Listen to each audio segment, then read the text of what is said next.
I'm a pastor of a local church and work for a national Christian radio network.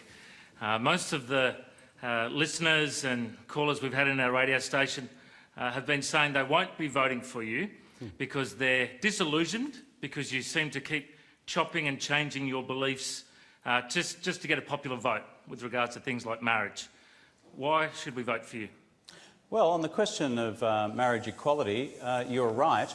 I took a position about, I think, 3, 4, 5 months ago, well before coming back to the Prime Ministership, because I concluded in my conscience, through an informed conscience and a Christian conscience, it was the right thing to do.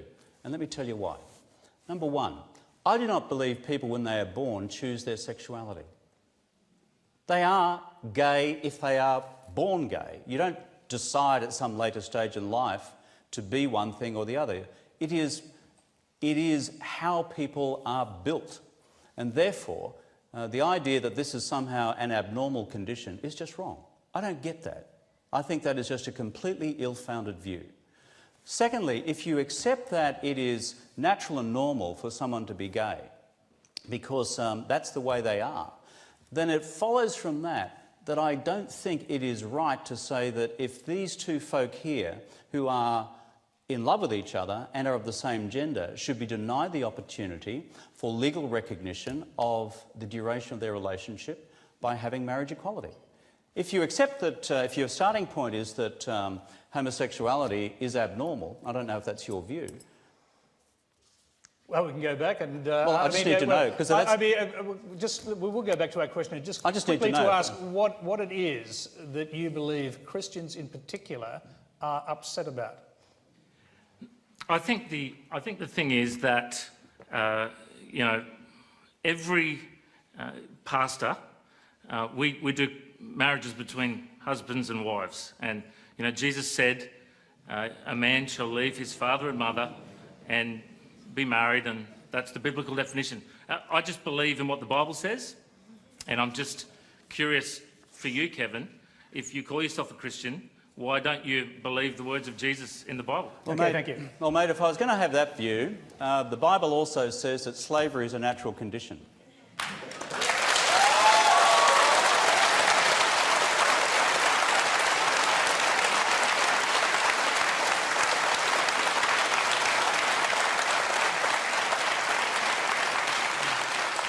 Because St. Paul said in the New Testament, slaves, be obedient to your masters. And therefore we should have all fought for the Confederacy in the US Civil War.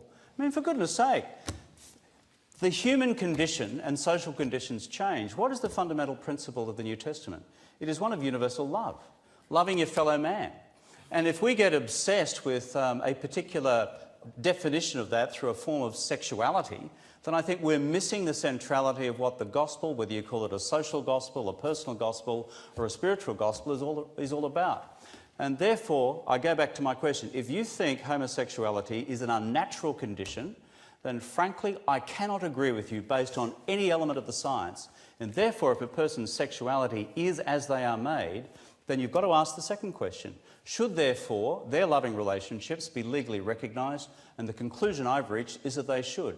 And on the question of chopping and changing, I wrote a 2,000 or 3,000 essay, a 2,000 or 3,000 word essay, stuck it online months and months and months ago before returning to the Prime Ministership, so everyone would know why I had changed my position, the reasons for it, and it was the product of some many, many months and years of reflection in good Christian conscience.